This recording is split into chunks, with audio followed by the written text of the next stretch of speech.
ढोलक मां जड़े सितार बलम कहूं।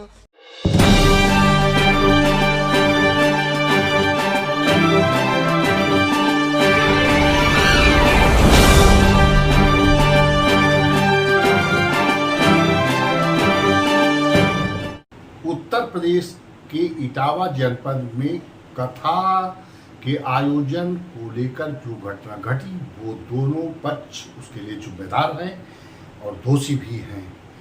इस पर उत्तर प्रदेश की सरकार ने कड़ी कार्रवाई की और जो जलाने का षड्यंत्र उत्तर प्रदेश को जातपात के नाम पर ब्राह्मण बनाम यादव के नाम पर जलाने का षड्यंत्र रच रहे थे वो विफल हो गए पूरी तरीके से।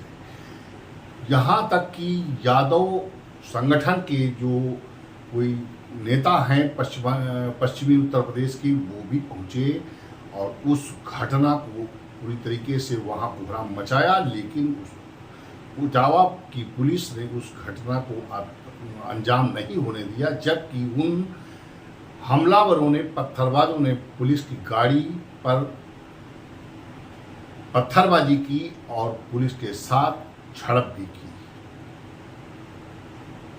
इन्हें क्या कथावाचक माना जा सकता है?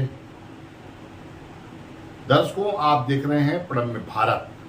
आज मैं प्रडम्य भारत पर आपको उत्तर प्रदेश के इटावा जनपद में एक कथा के कार्यक्रम को लेकर के कथा के आयोजक और कथावाचकों के बीच में यादव बनाम ब्राह्मण की जो घटना हुई उसमें दोनों पक्षों को क्लीन चिट नहीं दी जा सकती, क्योंकि वो आधार कार्ड फर्जी लेकर के घूम रहे थे अग्निहोत्री का, और अग्निहोत्री अपने को बताते थे और कथा अब वो महिला एक आरोप अपना लगा रही है।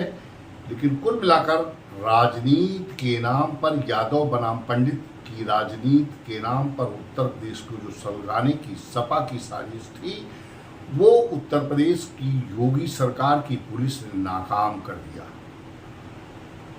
अब यहाँ एक प्रश्न उठता है कि इसी प्रकार से उत्तर प्रदेश के जनपद सीतापुर, लखनऊ से 90 किलोमीटर की दूरी पर एक जनपद सीतापुर है और सीतापुर में एक हेमराज यादव जी कथावाचक हैं। उनकी कथाएं बहुत लोग सुनते हैं और वो कथा में क्या सुनाते हैं, ये अब वो कथावाचक हैं या एक नौटंकी में जो जोकर होता है वो है, या कथाव्यास हैं या कॉमेडी हैं।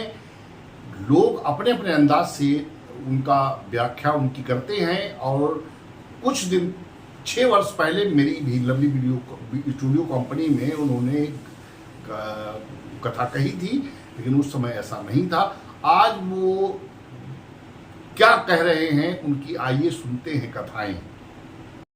पढ़े लिखे हो, पुलिस वाले आई हैं, तुम का गरिया हैं न मरी हैं, वो जानत है यूं कहूं लेकर पेल दी हमका, तू पढ़ा लिखा है हो, ए तुम पढ़े लिखे हो, तुम्हार पैसा कम बरी, तनुक झगड़ा के हो, वकील कहा साहब कौन केस लाग, कहा लाग 16,107, अरे कहा लाग दादा सही करा पार कह गया ना, और जबकि खोपड़ी फोराए घूमत तो वकील कहता है कोई तरह निपटा लो, कहा लग इधर आप किनारिया ने पेर गयो, कहने का होएगा, कहीं 11,000 लाओ, अब कोई जान पावे ना, ने निपटाए न पे, तुरंत बेच गन्ना पन्ना चुप्पे कोलियम दे देने। अब वकील बाद और खर्चा में 500 का, खर्चा में 500 का पेशी हो का, कहीं कहा वकील अपने घर के रांध बचा ले। ढोलक मां जड़े सितार बलम कहूं, चल्ला मिलावती ढोलक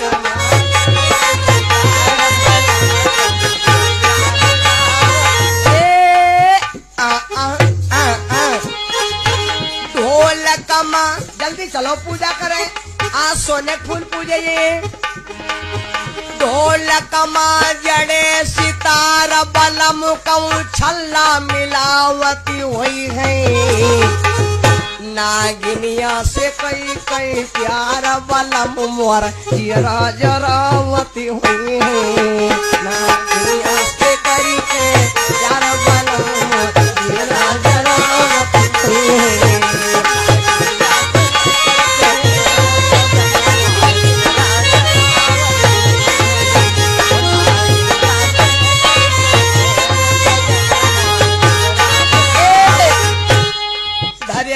टोपी। भारत की नैया मझधार में गई, मझधार में गई, और बाबा चले गए पैदल, रंडी कार मां गई। मेरे कलैया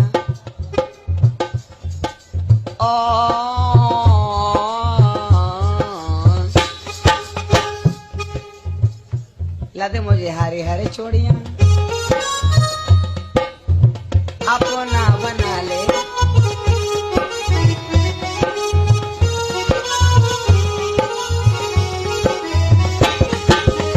तुम कहाँ सते लंडो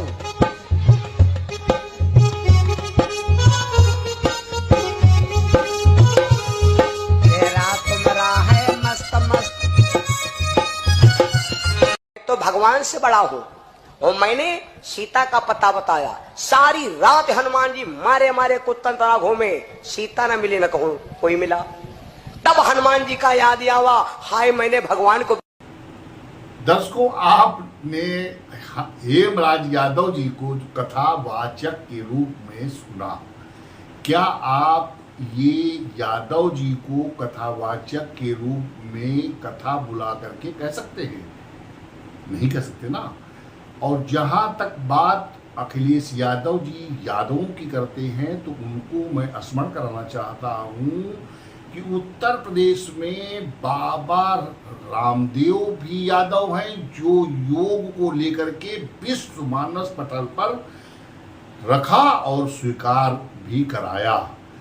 उसके अलावा इनसे पहले एक बाबा जय गुरुदेव हुआ करते थे, जिनके हजारों की संख्या में अनुयायी हैं, और ये दोनों लोग यादव ही हैं। इनके शिष्य ब्राह्मण हैं। यहाँ तक कि मेरे भी मामा जो स्वर्गीय पृथ्वीपाल यादव जी या पृथ्वीपाल वाजपेयी जी रहे, वो और उनकी मामी जी जो अभी मामी हैं जीवित, ये सब लोग कथा उनकी सुनने जाया करते थे और मथुरा सत्संग करने जाते थे। और बाबा जय गुरुदेव का समाजवादियों से तो बहुत बड़ा पुराना रिश्ता है।